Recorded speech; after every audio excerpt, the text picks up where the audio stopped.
materi mengenai periode ini, yang mana dari hari ini yang menjadi itu Bapak Munawir dan juga saya, tapi setelah perbincangan Bapak Munawir ya, bersedia untuk memberikan makalahnya dan insya Allah nanti kami saling melengkapi dari materi saya sebagian dari Bapak mungkin saling melengkapi yang mana yang agar lebih baik seperti itu. Baik, kepada Bapak Munawir saya persilahkan. Ya, Assalamualaikum warahmatullahi wabarakatuh. Waalaikumsalam warahmatullahi wabarakatuh. Alhamdulillah wa syukurillah wa ni'matillah wa la hawla wa la quwata illa billah. Yang saya hormati Bapak dosen Zulkifli Hadi Imawan, teman-teman, rekan-rekan mahasiswa yang saya banggakan. Di sini kami akan menyampaikan makalah periode Daulah Turki Utsmani, di mana makalah ini kami susun dengan Ibu Novia Ratna Sapitri. Nanti kalau ada ada tambahan dipersilakan kepada Bu Novia untuk menambahkannya. Sejarah berdirinya Daulah Turki Utsmaniyah, dinasti Turki berasal dari suku Qayik Al-Wuz yang dipimpin oleh Sulaiman Shah, upaya menghindari serangan Mongol yang sedang berusaha menguasai dunia Islam. Sulaiman Shah dan sukunya meminta perlindungan kepada Jalaluddin dinasti Khawarizmi Shah. Jalaluddin meminta agar Sulaiman dan anggota sukunya tinggal di Asia Kecil masih dalam menghindari serangan Mongol, kemudian mereka pindah ke Syam.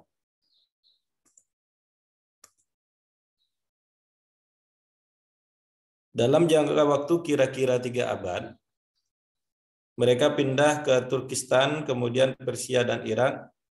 Mereka masuk Islam sekitar abad ke-9 atau ke-10.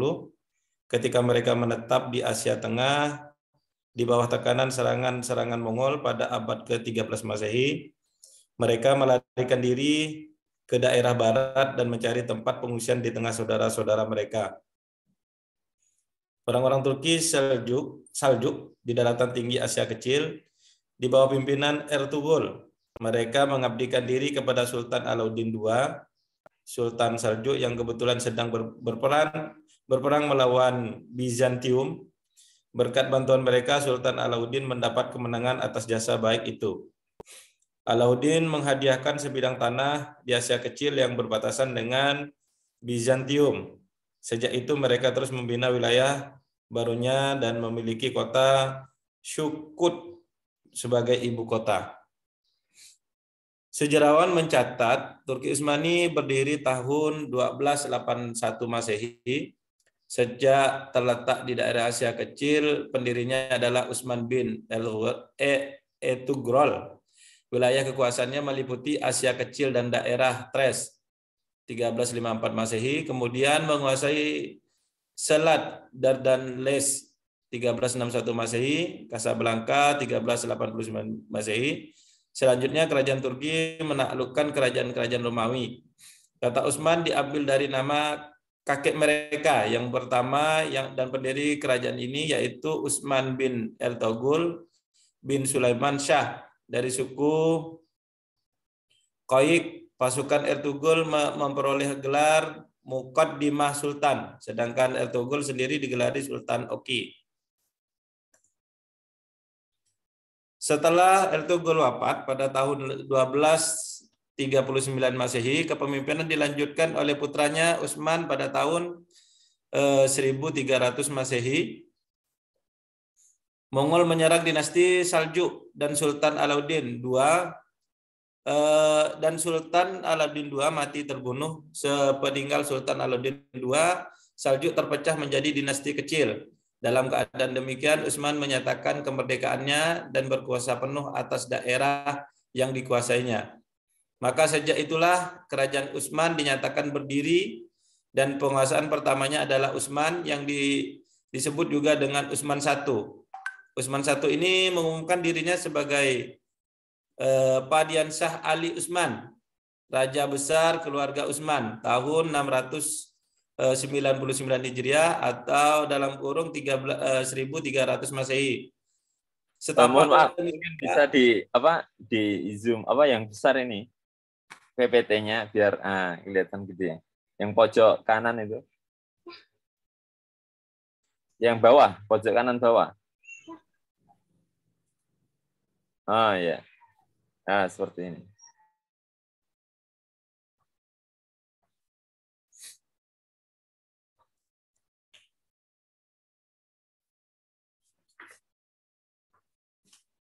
Dan sejak itulah Turki Utsmani menjadi sebuah dinasti Islam di Turki dengan mewarisi wilayah kekuasaan yang pernah ditaklukkan oleh dinasti Turki Saljuk, dan penguasa pertamanya adalah Utsman bin Ertugrul atau dikenal dengan Utsman I.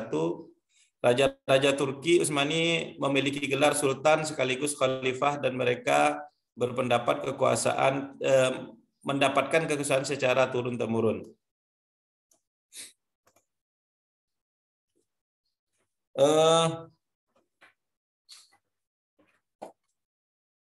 Setelah di sini faktor-faktor yang pendorong kemajuan Turki Utsmani.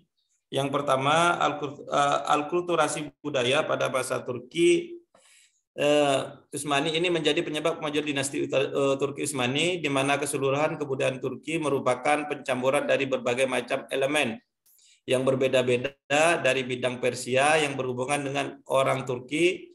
Bahkan sebelum mereka berimigrasi ke Asia Barat, lahirlah corak-corak yang artistik, pola-pola yang indah, serta ide-ide politik yang mengangkat keagungan raja. Warisan-warisan ini kebudayaan Asia Tengah yang nomaden, bisa disebut diantaranya kebiasaan mereka untuk berperang dan menaklukkan serta kecenderungan untuk berasimilasi. Maka kemajuan-kemajuan pada Daulah Turki Utsmani dapat dipetakan menjadi beberapa hal, diantaranya yaitu yang pertama, pengelolaan dalam bidang pemerintahan dan organisasi militer. Penataan administrasi pemerintahan Turki Utsmani secara umum baru dimulai pada masa Sultan Muhammad Fatih. Administrasi pemerintahan Turki Utsmani secara komprehensif terbagi menjadi pemerintahan pusat, pemerintahan daerah, dan pemerintahan lokal. Selanjutnya di bidang militer juga merupakan salah satu prestasi kemajuan yang terbesar dari kerajaan Turki Utsmani. Kekuatan militer kerajaan Turki Utsmani terdiri atas pasukan feodal, Yuniseri, korps khusus, dan pasukan pembantu dari angkatan darat dan laut. Kerajaan Turki Utsmani sejak berdirinya dan khususnya sejak masa Muhammad Al-Fatih merupakan kekuatan militer yang tangguh dan baik di dunia sampai akhir abad ke-17. Yang kedua, kemajuan dalam bidang perekonomian daerah, kekuasaan yang luas memungkinkan kerajaan Turki Utsmani membangun perekonomian kuat dan maju.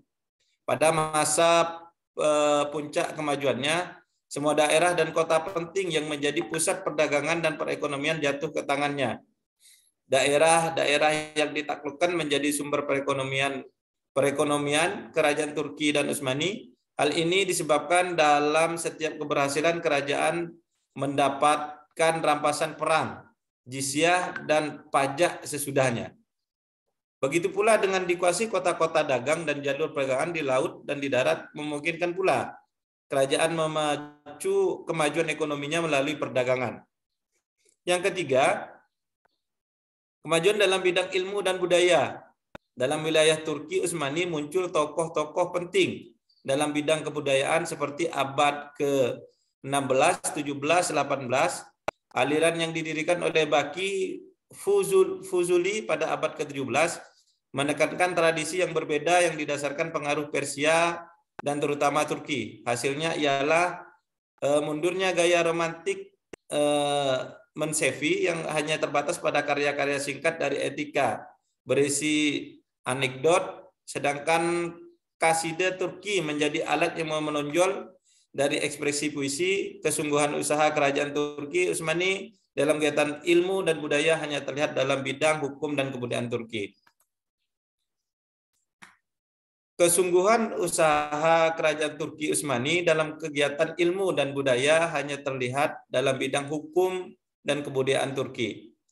Dalam bidang hukum, dia berhasil mengangkat syariat Islam pada tingkat yang lebih tinggi dibandingkan dengan yang diberikan oleh negara-negara Islam lainnya. Bahkan dalam arti tertentu, negara Islam pertama yang mencoba mengangkat syariat Islam sebagai hukum efektif bagi negara dalam aspek kehidupan. Hal ini bisa dilihat pada masa Sultan Muhammad Al-Fatih. Disusunlah buku Qanun Utsman oleh kerajaan. Buku ini tidak hanya berisi perundang-undangan legislatif, tetapi juga berisi himpunan peraturan dan praktik hukum lainnya. Pada masa Sulaiman Al-Qanuni disusun pula buku Multaqo Al-Abhur, buku yang terkenal dalam bidang hukum yang membuat Sultan Sulaiman digelari Al-Qanuni. Buku ini menjadi standar bagi kerajaan Turki Utsmani di bidang hukum sampai lahir abad ke-19. Sementara dalam bidang arsitektur, khususnya pada masa Sultan Sulaiman Al-Qanuni, dia menyempurnakan dalam memperindah ibu kota serta kota-kota lainnya dengan mendirikan masjid, sekolah, rumah sakit, istana, jembatan, terowongan, jalur kereta, dan pemandian umum. Jadi kemajuan yang dicapai Turki Utsmani hanya dalam bidang politik, sosial, ekonomi, dan budaya. Faktor-faktor kemunduran Turki Utsmani. Setelah beberapa abad, kerajaan Turki Utsmani memberikan sumbangsi sejarah sebagai kerajaan Islam yang cukup besar wilayahnya, yang pernah menguasai sebagai belahan dunia setelah Daulah Umayyah dan Daulah Abbasiyah. Kerajaan ini mengalami banyak sekali kemunduran dalam segala bidang, baik dalam hal ekonomi, kebudayaan, bahkan militer. Kemunduran kerajaan Turki Utsmani mulai tampak setelah meninggalnya Sultan Sulaiman Al-Qanuni tahun 974 Hijriah atau 1566 Masehi. Karena kerajaan Turki adalah kerajaan besar, maka kemunduran ini tidak terjadi cepat namun perlahan tapi pasti. Beberapa sebab kemunduran tersebut karena yang satu, wilayah kekuasaan yang sangat luas. Administrasi pemerintahan bagi suatu negara yang amat luas, wilayahnya sangat rumit dan kompleks. Sementara administrasi pemerintahan di kerajaan Utsmani tidak beres. Di pihak lain, penguasa sangat berambisi menguasai wilayah yang sangat luas sehingga mereka terlibat perang terus-menerus dengan berbagai bangsa. Hal ini tentu menyedot banyak potensi yang harusnya dapat digunakan untuk membangun negara. Yang kedua,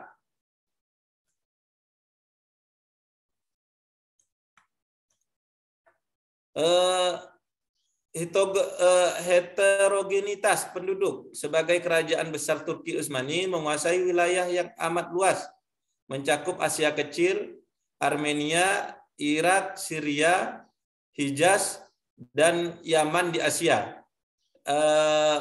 Mesir, Libya, Tunis, dan Aljazair di Afrika, Bulgaria, Yunani, Yugoslavia, Albania, Hungaria, di Rumania di Eropa. Wilayah yang luas itu didiami oleh penduduk yang beragam baik dari segi agama, ras, etnis, maupun adat istiadat. Untuk mengatur penduduk yang beragam dan tersebar di wilayah yang luas itu diperlukan suatu organisasi pemerintah yang teratur.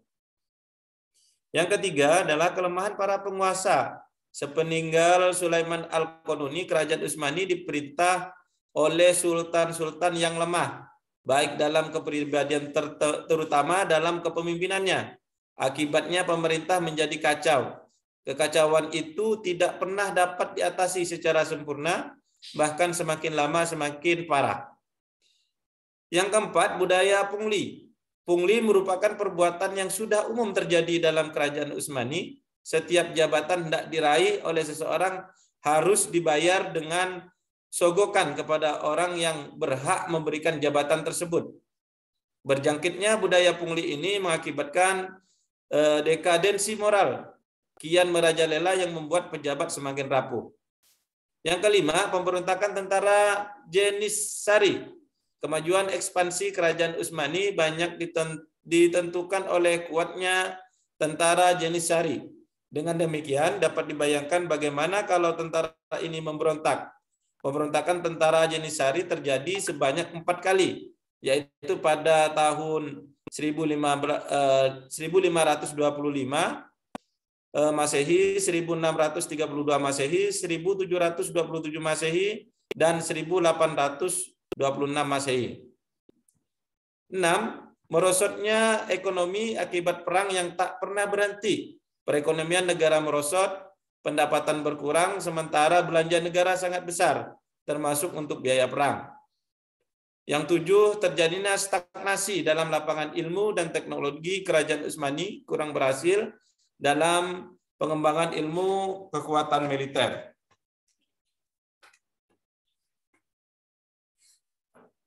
Turki Utsmani yang berabad-abad menjadi sebuah kerajaan besar dengan peradaban yang cukup tinggi, memadukan budaya besar Persia, Eropa, dan Arab.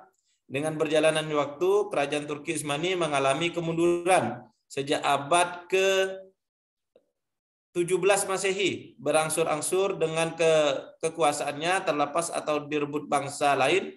Sebagai puncaknya pada abad 20, tepatnya tahun 1923 Masehi, kerajaan Turki Utsmani runtuh, kekhalifaannya dihapuskan dan diganti dengan negara-negara republik. Meski demikian, nama negara tersebut masih menggunakan nama Turki karena nasionalisme mereka sebagai bangsa Turki. Mungkin itu makalah yang dapat saya sampaikan. Nanti silahkan ditambahkan oleh Ibu Nopia untuk saling melengkapi. Dan nanti ketika ada tanya jawab, mungkin kita sama-sama berdiskusi lah sama-sama begitu. Mungkin itu yang dapat saya sampaikan. Kurang dan lebihnya saya mohon maaf. Billahi taufiq wal hidayah. Wassalamualaikum warahmatullahi wabarakatuh.